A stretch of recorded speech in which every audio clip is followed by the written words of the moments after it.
kimsə pis yuxu görərsə, onun canını sıxan bir yuxu görərsə, bu yuxuyu görən adam bir neçə şey mütləq etməlidir. Birincisi, şeytanın şərrindən Allaha sığınmalısan. Əuzu billahi minəşşeytanirracim deyinən.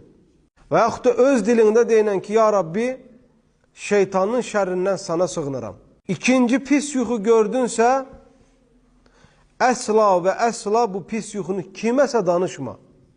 Heç kəsə danışma. Nə sevdiyinə danışma, nə düşmənivə. Əsla bu yuxunu danışma, dilvə gətirmə. Unut getsin. Üçüncüsü, sən heç vaxt inanma ki, yuxunu gördünsə, sənin başına mütləq nəsə gələcək. Xeyr. Əsla bu etiqadı eləməklə.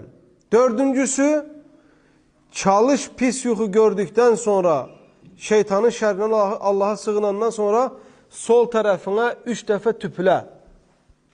3 dəfə yüngülvari tüpülə sol tərəfə. Hətta şeytan qaçsın deyə. Həmçinin pis yuxu gördünsə, sağ tərəfin üstəsənsə sol tərəfə çöyrül, sol tərəfin üstəsənsə sağ tərəfinə çöyrül. Yəni yönünü dəyiş. Əgər sən bu şeyləri etsən, nə qədər istəyirsən pis yuxu gör, əsla o sənə zərər verməyəcək.